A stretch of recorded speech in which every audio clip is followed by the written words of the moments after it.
Recording is on. Bien, chicos, escúchenme. Ya empezó lo que es la grabación. Ahorita ustedes lo que están viendo es toda la pantalla del Jitsi, ¿cierto? Entonces lo que vamos a hacer, vamos a entrar a lo que es la de patología especial. Eso es lo que se ve, ¿cierto? Entonces, ahorita yo le subí un examen que dice práctica de sus actividades. Entonces, este examen que dice práctica, ustedes lo abren como una tarea y les dice, bueno, el examen de práctica diseñado para entender la plataforma para su examen. Incluso Junior ya comentó. ¿Qué es lo que tienen que hacer, chicos, ustedes ahora? Lo que ustedes tienen que hacer es abrir acá, donde dice examen de práctica. Entonces, abren el examen de práctica, le va a lanzar el formulario de su examen y ustedes lo rellenan. Su nombre, por ejemplo, Pepito, ¿no? ¿Qué día pasamos clases? Bueno,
chicos, ¿vieron? ¿Se entendió cómo se debe hacer el tema del... ¿Se entendió cómo se debe hacer el tema del examen, chicos? Caterine, Alejandra, perdón. Doctor, buenas noches. Le comento que no, justo cuando empezó a explicar se cortó el audio y recién ahorita volvió. Sí, eso. No sé, yo pensé Ya, que te estaba hurgando, ¿no? Pero no se escuchó nada. ya. Entonces, a ver, lo voy a hacer rápidamente de vuelta y me dicen si no se escucha el audio, me avisan, ¿ok? Entonces, miren, se van a lo que dice examen de práctica. Vamos a anular ya para empezar todo de nuevo. Ahí me están escuchando, ¿verdad?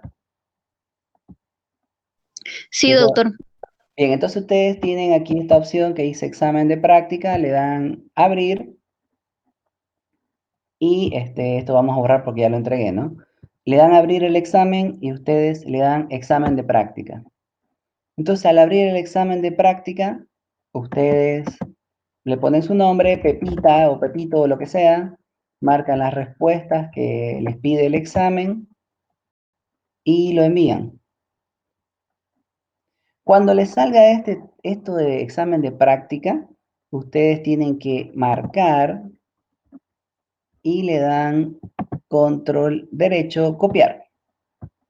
Al darle control derecho copiar, ustedes se vuelven a donde estaba su examen en la plataforma y vamos a anular porque ya lo entregué, ¿no? Vamos a darle agregar y le dan vínculo y aquí le dan pegar y le dan agregar un vínculo. Entonces de esa manera se copia su examen y después lo entregan y entregar. Entonces así van a entregarme y van a lanzar ustedes su examen, ¿ok? Doctor, Sí, ¿le podría dar clic ahí donde dice tu trabajo, examen de práctica, para ver si se guardan las respuestas, por favor? claro que sí. Entonces No lo se que pasa es guarda. que pasa que yo estoy abriendo como usuario, digamos, como yo mismo que lo corrijo, ¿no? Pero sí se guarda, chicos. Uy, ya, porque ahí hemos tenido un montón de problemas con el tema de psicopatología, así que bueno, si usted dice, Por ejemplo, vamos a hacer la prueba. A ver, voy a cambiar de usuario y voy a entrar con el usuario vamos a cerrar un poco, vamos a cerrar un poco, cerrar un poco, cerrar un poco. Vamos a entrar con el usuario de patología. Entonces le vamos a dar Classroom.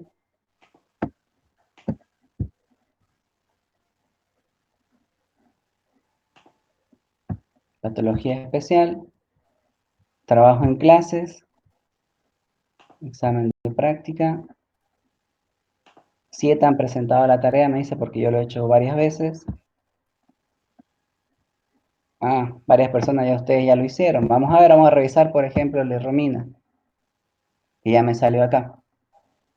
Entonces, el de Romina me sale ningún archivo entregado. ¿Se dan cuenta de lo que les decía? ¿Por qué tienen que hacer todo ese proceso que yo hice? Porque no me sale, ¿entienden? Entonces, lo que tienen que hacer, vamos a ver el que yo mandé, con el procedimiento doctor, que yo hice.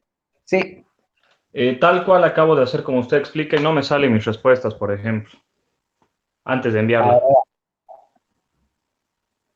ya, ahora me fijo entonces.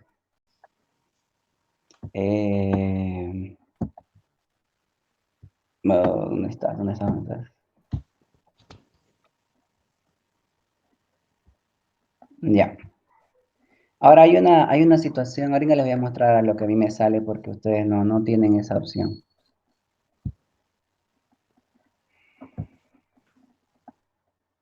Un momentito, por favor.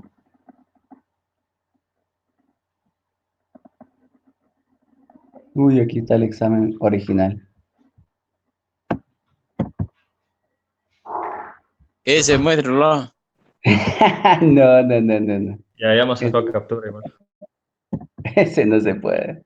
Ese ya está diseñado hace tiempo, chicos. Examen de práctica dice aquí. Vamos a ver si sale eso.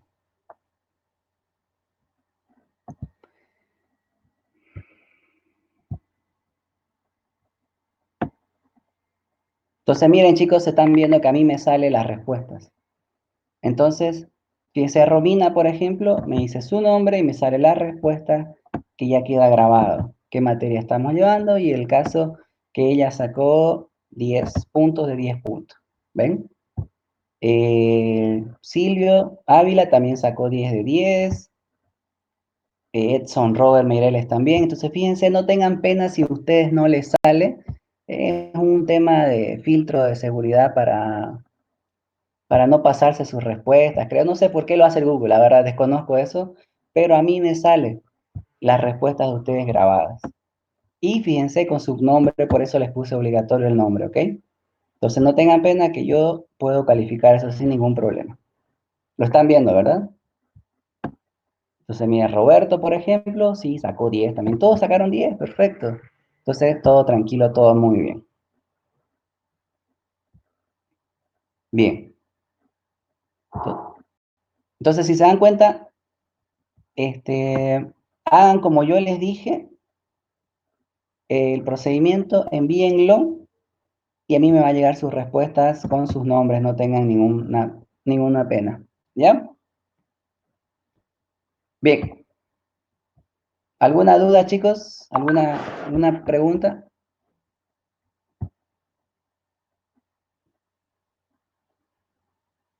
¿O todo tranquilo?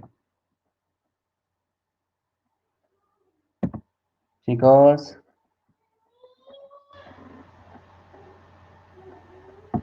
Doctor, Bien. Entonces, todo tranquilo, chicos. Vamos a empezar con lo que es la clase. Bien, vamos a dejar de compartir esta pantalla. Vamos a compartir lo que nos interesa en este momento.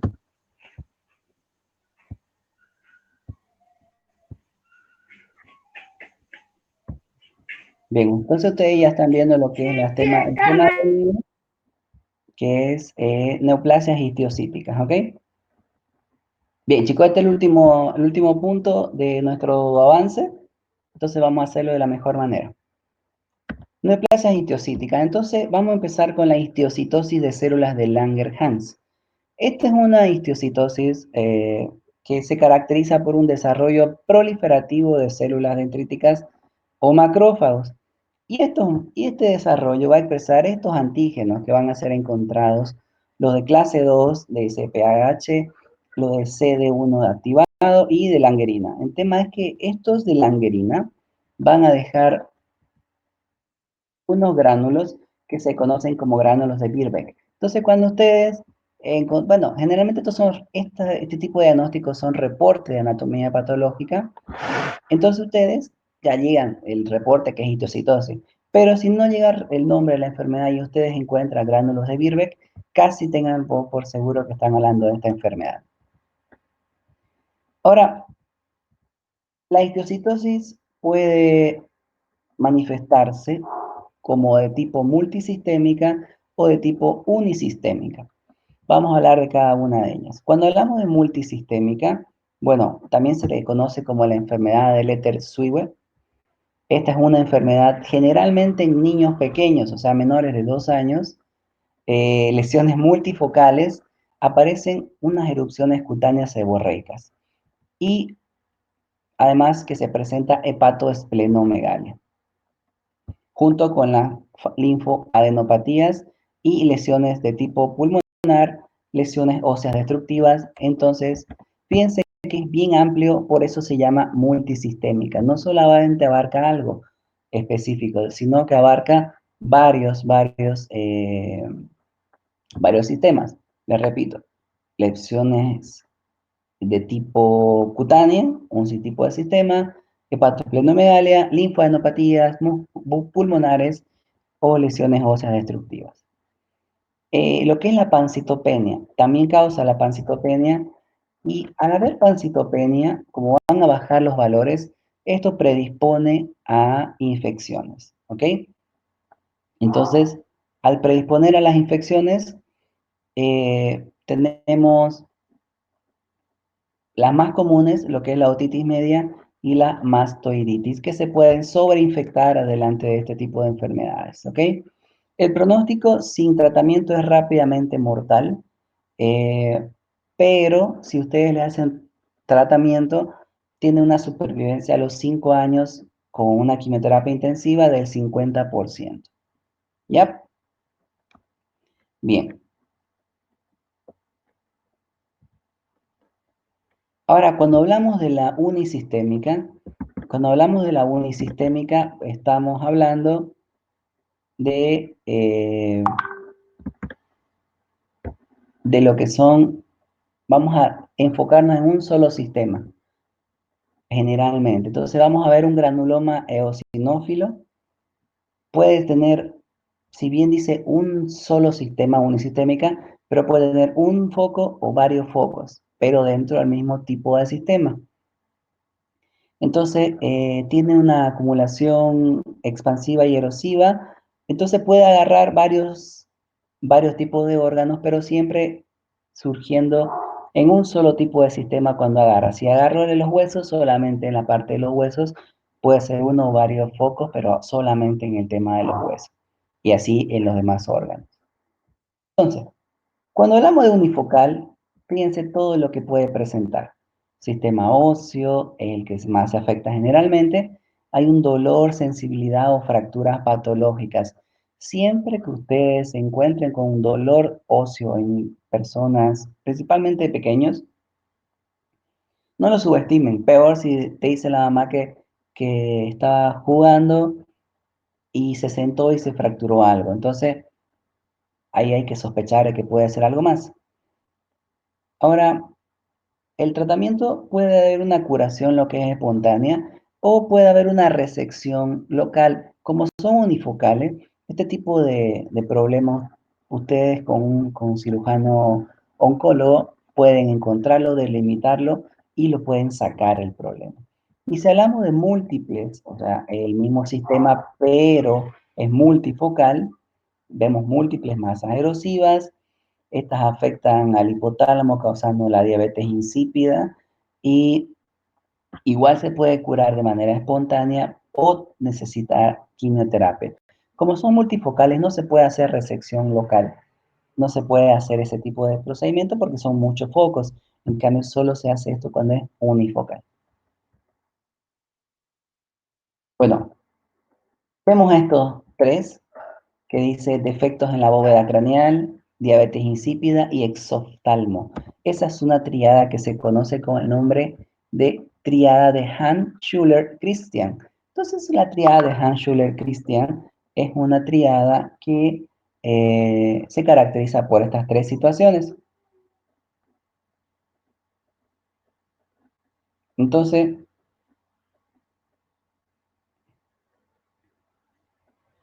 defectos en la bóveda, exoftalmo y diabetes insípida, triada de Schuller-Christian-Hahn. Probablemente entre en su examen, seguramente que sí. ¿Ya? Entonces, ¿qué es la triada de Hahn-Schuller-Christian? Tenemos estos tres. O si les pongo estos tres, ustedes me responderían esto, ¿no? Bien, eso serían el tema de los trastornos histiocíticos. ¿Alguna pregunta hasta acá, chicos? ¿Algún problema con su audio? ¿Por qué tan largo el examen, Doc? Uf, créanme que yo me pregunto lo mismo, chicos. Pero así es la cuestión, lamentablemente. Sí, es muy largo y lamento decirles que los temas que vienen son más largos aún. Entonces vamos a avanzar hasta donde se pueda, priorizando los temas más importantes, ¿no? Obviamente que en formato digital es más difícil avanzar que en el presencial, pero bueno, eh, vamos a seguir. Trastornos hemorrágicos. Entonces, en el trastornos hemorrágicos vamos a evaluar ciertas cuestiones como las vías extrínsecas o la vía común de la coagulación. Y esto, primero antes de hablar del trastorno, tienen que saber qué significa. Seguramente han visto TP, TPP, todos estos nombres en el coagulograma. Entonces, esto qué significa el tiempo de protrombina es quien evalúa la vía extrínseca y común de la coagulación.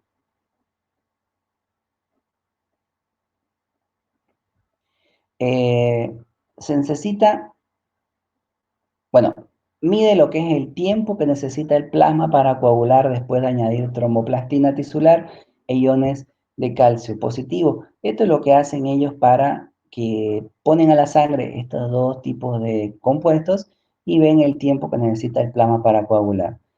Cuando encontramos un TP prolongado, lo que más te hace sospechar una deficiencia de estos factores, que son el 5, 7, el 10, de protomina o del fibrinógeno, o también a la presencia de algún inhibidor que está interviniendo en la vía extrínseca. Entonces, todo esto es lo que es el tiempo de la protomina. Luego vemos lo que es el tiempo de la tromboplastina parcial. Este de la tromboplastina parcial evalúa las vías de coagulación, tanto la intrínseca como la común, y mide el tiempo necesario para que el plasma coagule después de añadir cefalina y calcio positivo. Cuando hablamos de el caolín, estamos enfocándonos en el factor 12, y cuando hablamos de lo que es la cefalina, nos estamos enfocando que este sustituye fosfolípidos plaquetarios. Y finalmente, vemos estas conclusiones, que la prolongación del TTP, puede deberse ¿a qué? A deficiencias de estos factores, de la protomina o del fibrinógeno, o en la presencia de un inhibidor que interfiera con la vía intrínseca.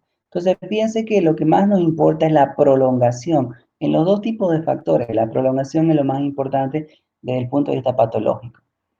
Es importante saber este valor también para el tema hemorrágico, que es el recuento de plaquetas. Ustedes ya saben bien, 150.000 a 450.000 es el valor de valor normal de lo que es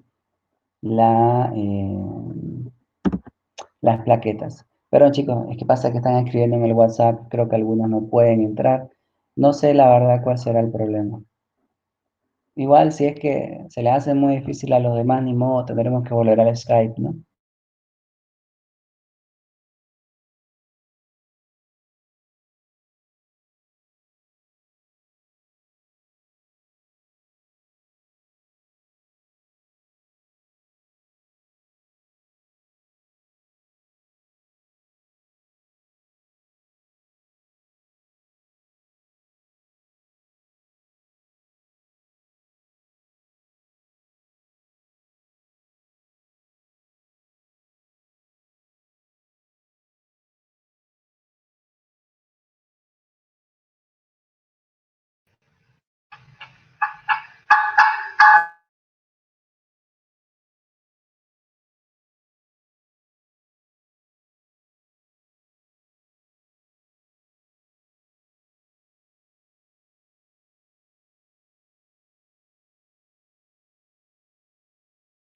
Disculpe, doctor, otra vez se fue el audio.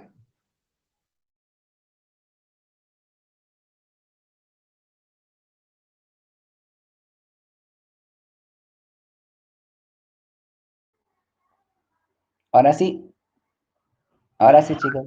Sí, ahora sí. Chicos, es que Guess Abigail me maybe. silenció. Abigail, no sea dañina. Ya ni modo. Continuemos, chicos. Bien. Tras que se corte el audio me avisan, chicos, ¿ok? No hay problema. Tras que se escucha el audio. Tras que se corte, perdón. Bien, sigamos. Trastorno hemorrágico, vámonos a lo que nos importa. Primarios es cuando hablamos de vaso, plaqueta y factor de coagulación, y secundarios o secundarias es cuando hablamos de este tipo de deficiencias, ¿no? De vitamina C, como por decirle la amiloidosis, uso crónico de glucocorticoides, que es uno de los principales problemas. Si alguno de ustedes tienen parientes con lupus o enfermedades reumatoideas, que usan muchos medicamentos corticoides de larga duración, entonces estas personas fácilmente tienen problemas de hemorragia, se hacen moretones, se desangran muy fácilmente. Entonces, mucho cuidado con eso. Y como ya habíamos hablado antes, en el primer tema, vasculitis infecciosa también se puede dar en el tema de los trastornos hemorrágicos secundarios. Bien, cuando hablamos de la vasculitis infecciosa, la que causa generalmente son este tipo de gérmenes, ¿no? El tifus, la rickettsiosis, la endocarditis infecciosa, o este síndrome rarísimo de pronunciar Sjögren-Leinenhoek, Entonces, si ustedes lo pronuncian mejor, perfecto, pero a mí me cuesta mucho. ¿Ya? Bien. Entonces, esto puede entrar en su examen, ¿no? ¿Qué tipo de vasculitis infecciosa causan trastornos hemorrágicos? Estas de aquí. Bien. Ahora, vamos con la famosa coagulación intravascular diseminada. La coagulación intravascular diseminada, que ahora está muy de moda con el tema del coronavirus, es una activación sistémica de toda la coagulación y esto desemboca en la formación de trombos y en toda la circulación se van a dispersar. Básicamente y en términos más sencillos, se forman coágulos que se botan como trombos en todo el cuerpo, de manera desordenada y altamente peligrosa.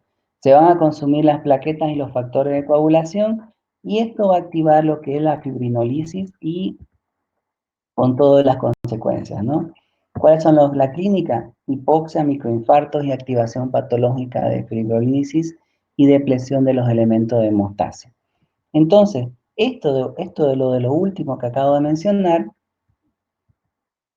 se va a denominar la coagulopatía de consumo. Entonces, si yo le pregunto, ¿qué es una coagulopatía de consumo? Es cuando se produce una activación patológica de fibrinolisis y depresión de elementos de hemostasia a causa de una coagulación intravascular diseminada. Su patogenia, bueno, tiene un depósito generalizado de fibrina dentro de la microcirculación y hay una diátesis hemorrágica. Estos son los dos puntos más importantes de lo que es la patogenia de la CID.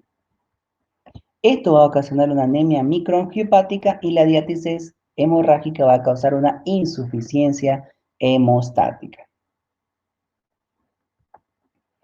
Ahora bien, fíjense, chicos, me escuchan todo claro, ¿verdad? Chicos, Sí. bien, bien. Bien, chicos. Ya, perfecto, perdón. Ahora, tenemos, ¿cómo vamos a llegar a todo esto de aquí, al problema hemorrágico causado por una CID? Tenemos, por ejemplo, destrucción masiva de tejidos, septicemia, lesión endotelial. Todo esto va a ocasionar una liberación del factor tisular, por un lado, y esto va a causar una trombosis microvascular diseminada. ¿Cómo empieza este problema de la CID? Pero además la lesión endotelial, además de liberar factor tisular, también agrega plaquetas, entonces contribuye a esta trombosis microvascular diseminada. Esto tiene dos caminos. Tiene un camino que va a activar la plasmina, va a causar tres caminos. Uno que causa oclusión vascular y otro que va a causar consumo de factores de coagulación y plaquetas.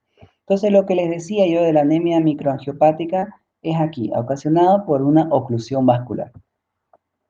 Luego, cuando vemos que activa lo que es la plasmina, recuerden que la plasmina va a activar siempre lo que es o estimular la fibrinolisis y va a producir producto de degradación de la fibrina, va a inhibir la trombina, causa agregación y polimeración de fibrina y esto causa hemorragia.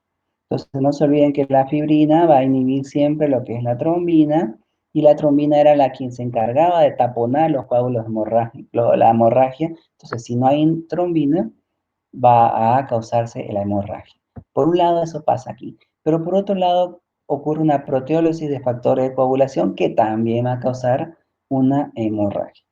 Finalmente, lo que les decía que la trombosis microvascular diseminada consume factores de coagulación, imagínense, si no tenemos factores de coagulación, si no tenemos plaquetas, hemorragia. Entonces, por donde lo vean, el problema viene muy peligroso y es muy rápido que pasa esto.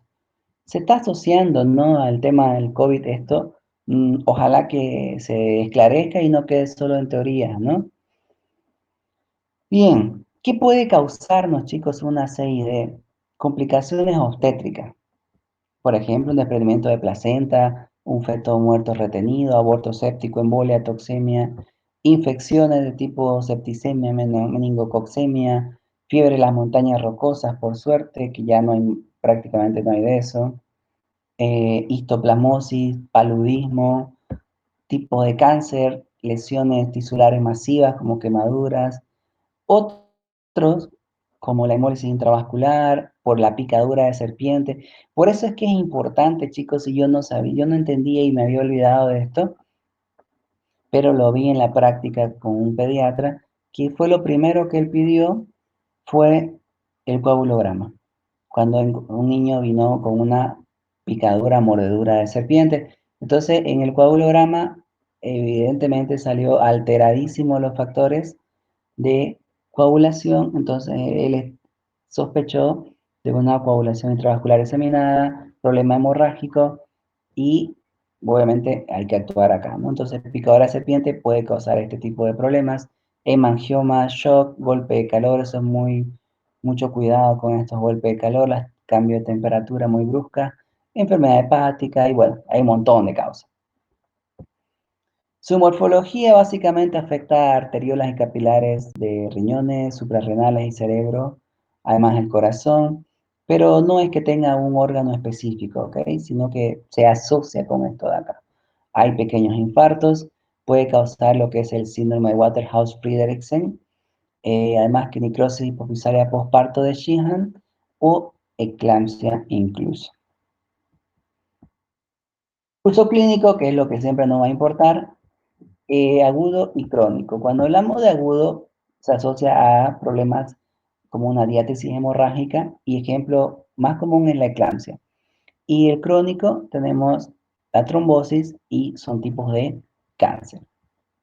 Cuando hablamos, por ejemplo, fíjense todo lo que puede ocasionar este tipo de problemas. Insuficiencia renal, disnea, cianosis, convulsiones, coma, shock, incluso la muerte si no se lo controla a tiempo. Entonces, por ejemplo, ¿qué pasa ahí? Ahí no se ven los colores, ¿no? Pero tengo una hemorragia postparto prolongada abundante, es una de las causas de este tipo de problemas. Fíjense la equimosis, cómo se presentan las petequias. Entonces te hacen sospechar. Si ustedes encontraran una embarazada que está sangrando mucho y a colmo hace petequias o hace equimosis, sospechen de que está fallando el tema coagulatorio. Bueno, los laboratorios vemos que hay trombocitopenia, caen las plaquetas por debajo de 150.000, prolongación del tiempo del TP, que es el de protombina, y el tiempo parcial de la tromboplastina, todo se prolonga. Entonces, recuerden que estos eran los primeros que hablamos en las diapositivas. A producto de degradación de la fibrina aumentados en el plasma, entonces el fibrinógeno se encuentra aumentado también en este sentido. Pronóstico. Doctor, Sí. cuando pasa estos problemas de tiempo de protombina, TT y TTP, ahí va a haber una cirugía, por ejemplo, y dice el cirujano que ya no se va a hacer la cirugía, ¿es porque esto se prolongó o o porque es demasiado el tiempo de coagulación? No, en este caso, si hablamos de la prolongación de estos dos, lo que va a pasar es que el cirujano tiene miedo de la hemorragia masiva.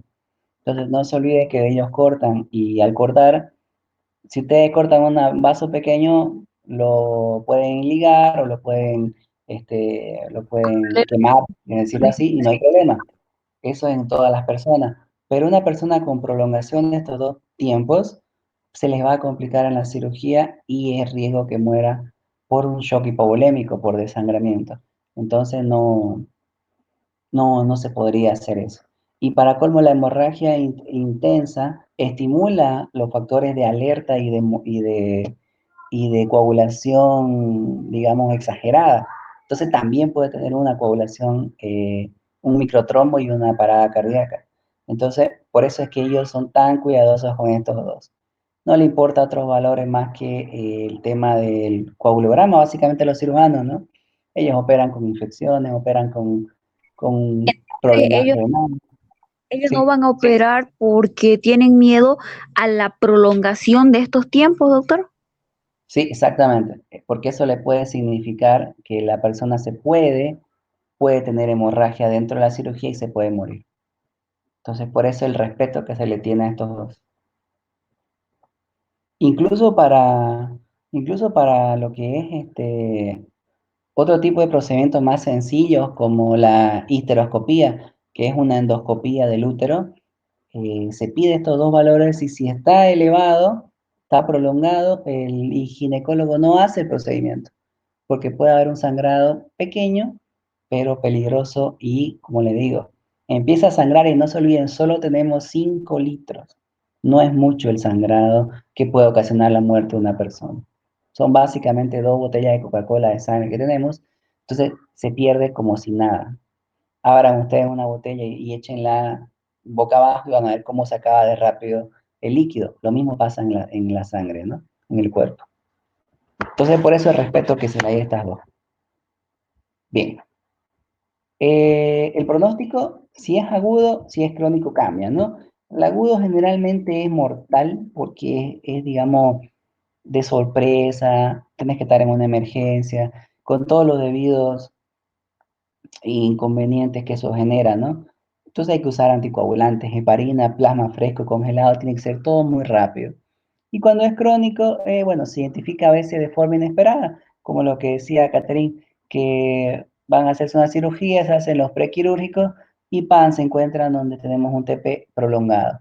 La causa hay que estudiarla, pero generalmente no son peligrosos de manera pronta. Tratamiento tienen que atacar la causa. O sea, tienen que darle soporte como hicimos acá en la aguda, con anticoagulantes, heparina, plasma, sangre, líquido, todo lo que ustedes quieran. Pero si no atacan la causa, no van a poder eliminar el problema y se les va a morir la persona. Bien, continuemos. Trombocitopenia. Recuerden que la trombocitopenia es valor, ay, por Dios, le peleé aquí. No es, no es esto, chicos, es menor de 150.000, acá hay un cero de más, ¿ok? Le quitan ese, por favor, hay un cero de más. Entonces, menor de 150.000, es importante que sepan estos valores. Si bien esto es bajo, menor a 150.000, hay un riesgo de hemorragia postraumática si el paciente tiene entre 20.000 y 50.000. Y hay un riesgo de hemorragia espontánea cuando es menor a 20.000.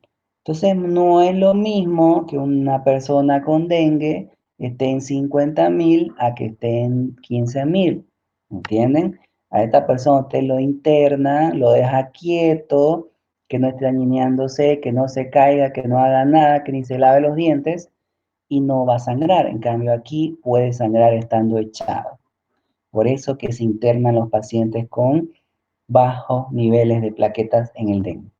Bueno, y en los síntomas clínicos, petequia y equimosis son los más comunes. Fíjense todas las causas que pueden causar trombocitopenia. Todas las causas. Siguen y siguen. Entonces son muchas, porque muchas enfermedades pueden causar la caída de las plaquetas. ¿Ok? Es importante siempre hacer el estudio si es posible, ¿no? Pero por el tema de costo y de falta de especialistas no se hace el estudio central en lo que es la médula ósea. Pero ahí nos da siempre los mejores valores para ver el tema de las plaquetas. Ahora, hay una situación, por ejemplo, que la trombocitopenia también se asocia a personas con el VIH-Sida. Entonces, ¿por qué pasa esto? Porque hay inmunocomplejos que actúan en el VIH que destruyen plaquetas. Además que hay anticuerpos que se forman aquí, que son antiplaquetarios, y supresión de desarrollo y supervivencia de los megacariocitos. O sea, el virus del VIH va a causar todo esto de aquí. Entonces es normal que ustedes encuentren una trombocitopenia. Si ustedes, eso les digo, si ustedes encuentran una persona joven y tienen una trombocitopenia que no encuentren una causa específica, pidan la prueba del VIH. Puede ser VIH-Sida.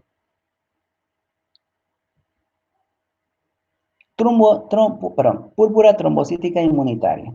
Este es un tipo de trombocitopenia, presenta dos tipos subclínicos que van a ser la crónica y lo que es la aguda. Vamos a hablar de la crónica. donde vemos que el 80% se detectan con antígenos. Fíjense, estos son los antígenos que se llaman complejos de glucoproteína 2B, 3B o el 1B o 9, que estos se ven en la membrana de las plaquetas. Entonces, cuando encontramos estos antígenos en la membrana de la plaqueta, estamos hablando de la púrpura trombocítica de tipo crónica, la inmunitaria de tipo crónica.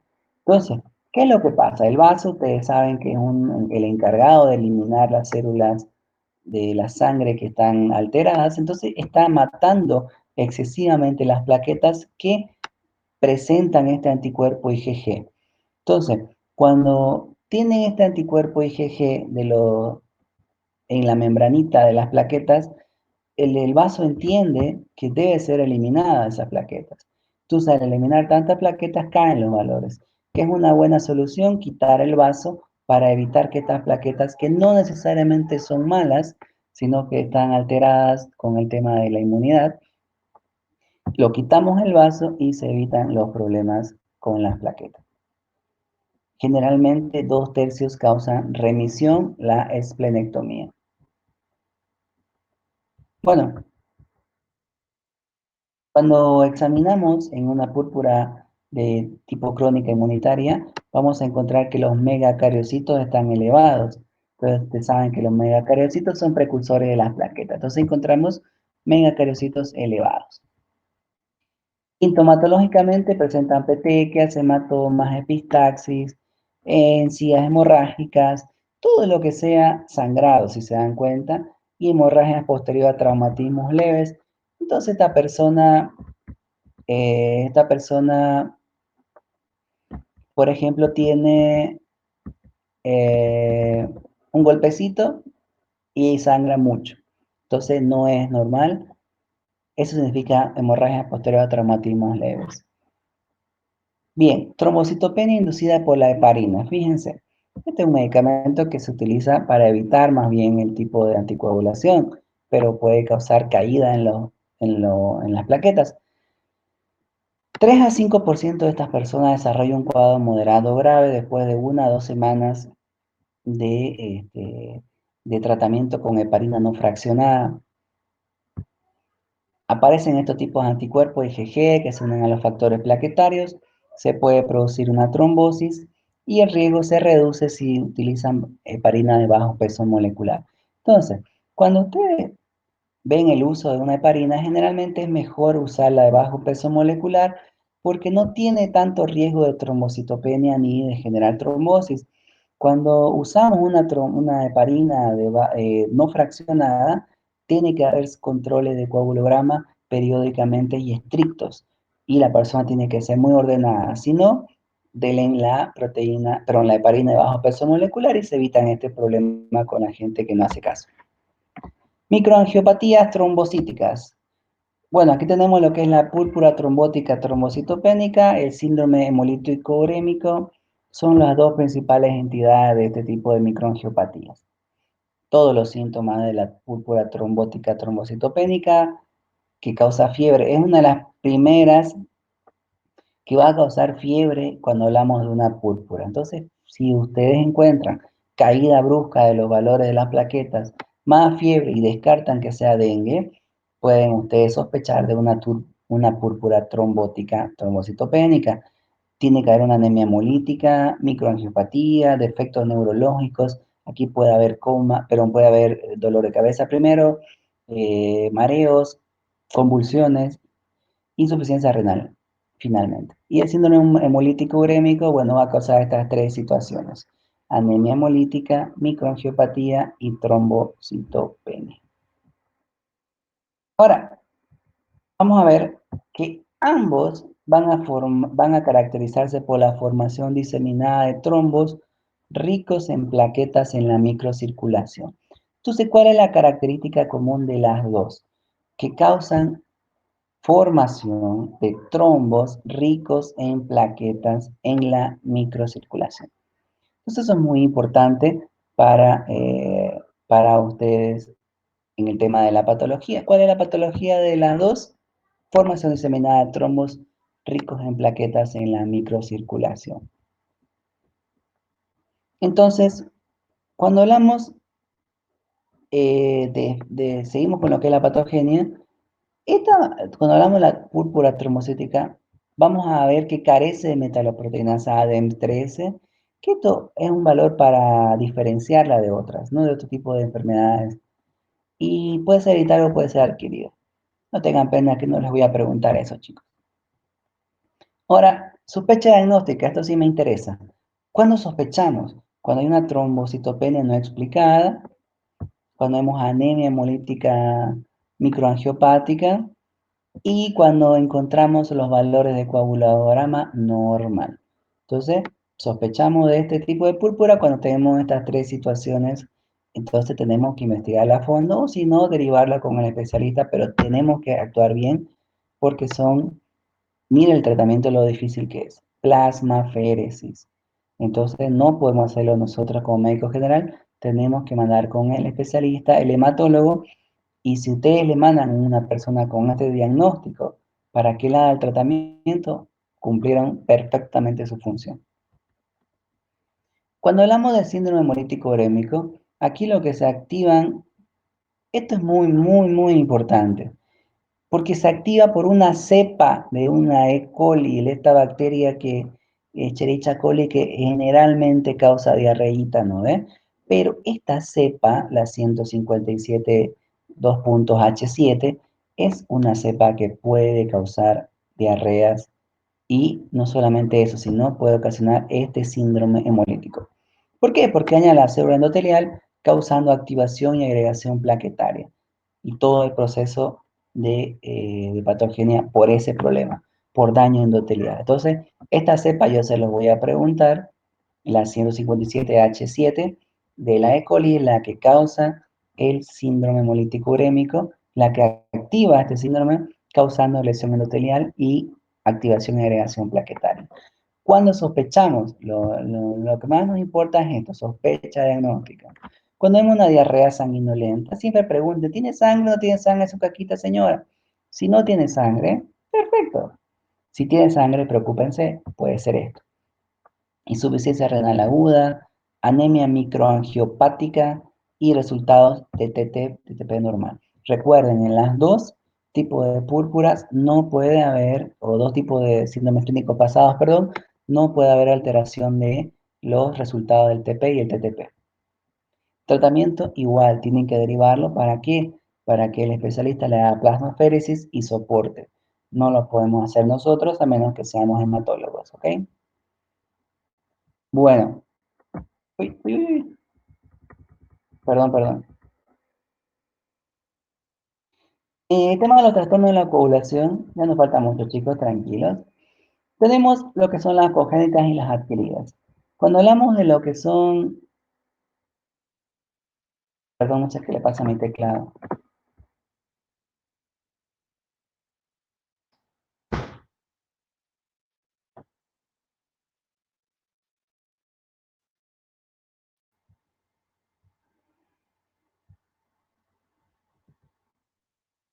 Ya, perdón. Cuando hablamos, vamos a hablar de estas enfermedades puntuales, de los trastornos de coagulación. Vamos a hablar de la enfermedad o deficiencia del complejo del factor 8 o factor de von Willebrand. Esta deficiencia de este factor nos va a causar lo que es la hemofilia tipo A y nos va a causar lo que es la enfermedad de von Willebrand. Entonces, ¿qué causa la deficiencia del factor de von Willebrand? Facilito. Causa hemofilia tipo A y enfermedad de von Willebrand. Bien. Aquí vemos, por ejemplo, qué es lo que va a pasar. Vemos que aquí hay este es lo que es el vaso, tenemos el endotelio, y vemos que aquí está el factor de von Willebrand. Cuando este no funciona de manera correcta, va a romperse la cadena correcta, va a haber el T defecto endotelial, se van a activar todas estas circunstancias de aquí, y al final de cuentas va a haber un trastorno de coagulación. Entonces, no vamos a entrar tanto en detalles, no tengan pena. Pero lo que yo quiero que ustedes tengan claro es esto, que causa estas dos fallas. Bueno, la enfermedad de von Willebrand es un trastorno dominante, es una hemorragia espontánea de las mucosas, hemorragia excesiva de una herida, menorragia, o sea, las mujeres que tienen una menstruación muy sangrante, y difícil diagnóstico porque se necesitan pruebas muy sofisticadas. Y ahora, cuando hablamos de la hemofilia A, que recuerden, la hemofilia A y el factor y la enfermedad de von Willebrand, ambas son por falla del factor 8, que es el factor de von Willebrand. Es la enfermedad hereditaria más frecuente de hemorragias graves. La hemofilia A está asociado a los varones porque se asocia con el cromosoma X. Y son personas que tienen hematomas fáciles, hemorragias masivas, tienen lo que son los hemartros, que son un tipo de hemorragias en los cartílagos o articulaciones, y es interesante que la hemofilia tipo A no se presente en petequias. Tratamiento. Si le falta el factor de von Willebrand, tenemos que meter factor de von Willebrand. Es el tratamiento muy sencillo. En teoría, obviamente que esto es complicado hacerlo y solo lo hace el especialista. La hemofilia B es clínicamente indistinguible de la hemofilia tipo A. Lo que sí vemos que vamos a ver deficiencia del factor 9. Entonces, si ustedes encuentran una clínica muy parecida de la hemofilia A con la hemofilia B, bueno, en este caso se pide el factor. Si encontramos que está bajo el factor 8, hemofilia tipo A. Si encontramos que está bajo el factor 9, hemofilia tipo B. Y el tratamiento, igual que el otro, dar lo que está faltando, dar el valor que está faltando. Entonces, de esa manera se hace el tratamiento. Trastornos del vaso, chicos. Esto es lo último. Tenemos lo que es esplenomegalia. El trastorno del vaso es muy raro que se achique. Generalmente agranda el vaso y todas estas son las causas que pueden causar esplenomegalia. Tanto las masivas cuando el peso es superior a 1 kilo, las moderadas cuando va de 500 a 1000 gramos, y las que son de menor peso son las leves y todas las causas que ocasionan, ¿no? Lo leen con calma esa tablita, no se preocupen. Hemos hablado a lo largo de estos 3 temas bastantes enfermedades que causan problemas con el vaso, ¿no? Y el timo, principalmente, hay una hiperplasia tímica, en lo que vamos a hablar ahorita, que va a ser la presencia de folículos linfoides dentro de lo que es la médula. Miastenia gravis está asociada, lupus y artritis reumatoidea. Estas son enfermedades que se asocian con problemas del timo.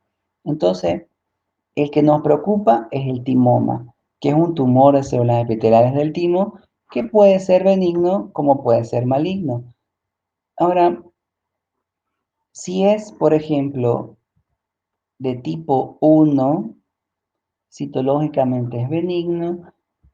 Ay, ¿qué le pasa a la computadora?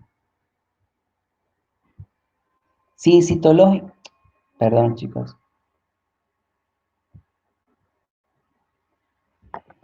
No sé qué le pasa a la computadora, chicos, perdón.